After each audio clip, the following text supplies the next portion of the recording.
Assalamualaikum waalaikumsalam warahmatullah.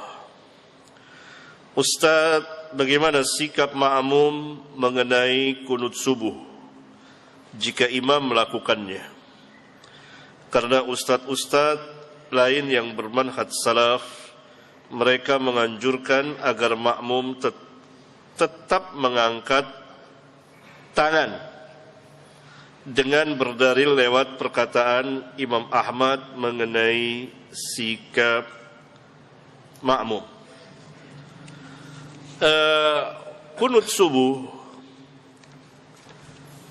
tanyakan kepada ustaz itu, kunut subuh bid'ah atau sunnah? Itu pertama. Kalau sunnah menurut mereka ahli kunut. Itu. Kita harus tahu dulu. Menurut antum, kunut subuh itu sunnah atau bid'ah? Kalau jawabannya sunnah, halas. Berbeda antara kita dengan mereka. Kita mengatakan kunut subuh itu bid'ah. Jika mereka mengatakan tidak ada ulama yang membid'ahkan, apa jawaban kita? Apa jawabannya? Enggak, apa jawabannya? Jawaban pertama, ketuanya ulama telah membid'ahkannya. Siapa? Sahabat. Ya bunayya, hai anakku, itu muhdas. Hai anakku, itu bid'ah. Kalau Syafi'i, Malik, Ahmad, Abu Hanifah dan lain-lain ulama tidak membid'ahkannya, misalnya, maka ada sahabat yang membid'ahkannya. Cukup bagi kita sahabat. Tentu lebih mulia sahabat dari mulia sahabat, langsung mengatakan bid'ah.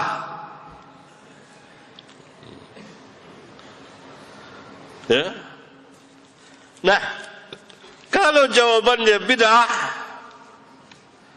atau jawabannya tidak sunnah, tegaskan apa yang Ustadz maksudkan dengan tidak sunnah. Jawabannya itu datang ke salaf mari itu Ustadz. Karena mereka dibina atas dasar taklid, maka dia cari jalan ke sono, nengok sana, nengok sini, nengok sana. Maksudnya cari ilmu. Kan suka begitu, jangan bilang bid'ah, tidak sunnah saja. Tanya, apa yang dimaksud dengan tidak sunnah? Dan yang menjadi lawan tidak sunnah itu apa?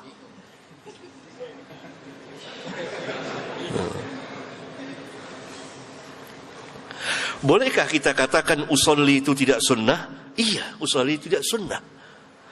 Boleh nggak kita katakan usolli itu bid'ah? Iya, boleh bid'ah. Berarti sama dong. Sahih.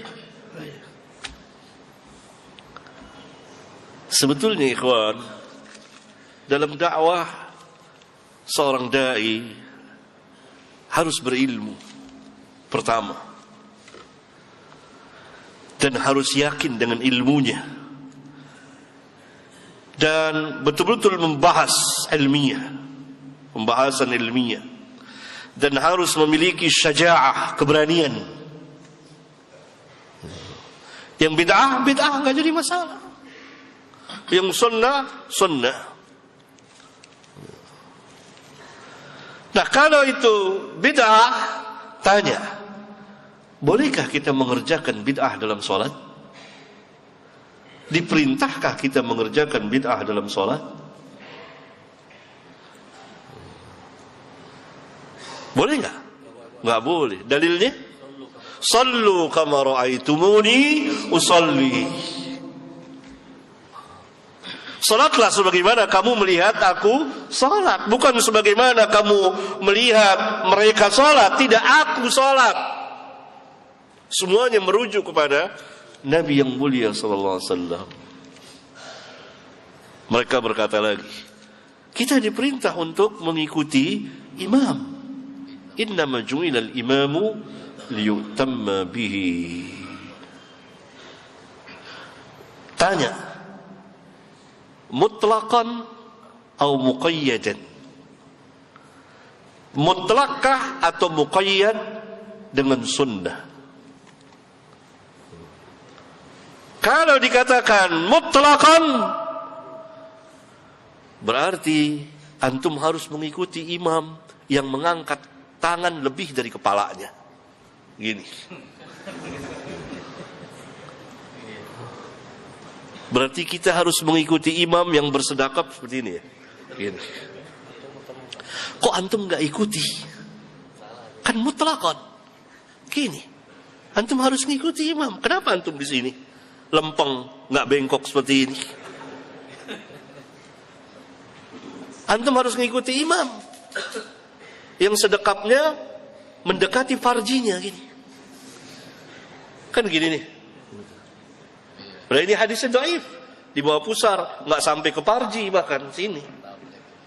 Berarti mengamalkan hadis dhaif dan dalam mengamalkannya tidak tepat sampai mendekati farji gini. Harusnya di sini di bawah pusar. Tapi hadis itu dhaif. Kenapa antum nggak ngikuti? Bahkan antum di sini. Kelebihan juga.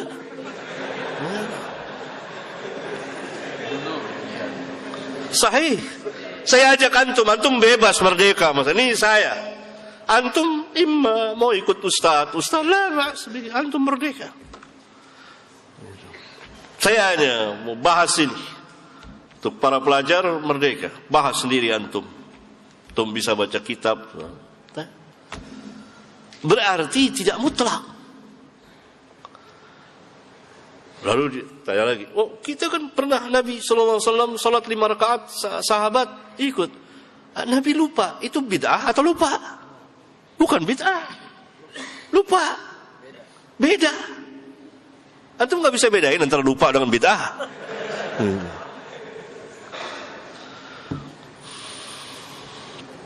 Paham ya?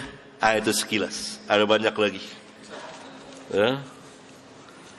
Oleh karena itu, kita tidak diperintah mengikuti imam yang mengerjakan bid'ah.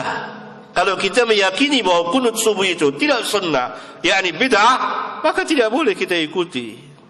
Dan kita tidak mengerjakan.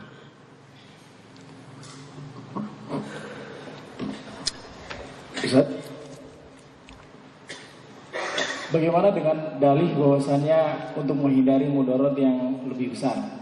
Karena di sebagian daerah atau di kampung-kampung, terkadang masyarakat masih banyak yang belum mengetahui tentang sunnah ataupun bid'ah. Nah, ketika kita ada di antara mereka, nah ada sebagian orang yang sudah mengalami bahwasanya dia tidak ikut kunut, dikucilkan atau bahkan dimusuhi. Itu bagaimana, Ustaz?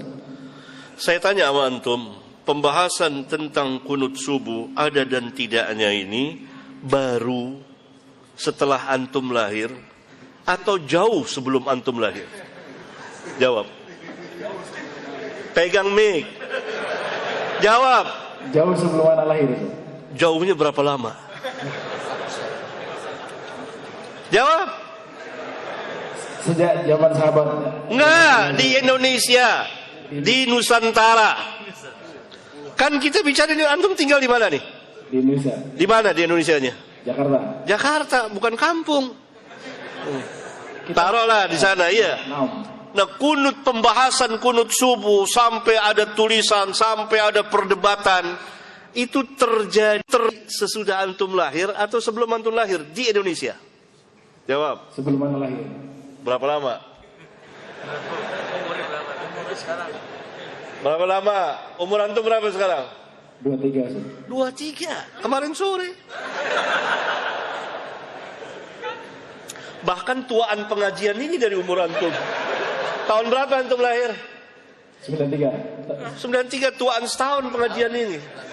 Pengajian ini dimulai tahun 92. Antum belum lahir, tahun depan antum baru lahir, 93. Paham? Saya terangkan. Biasa ya.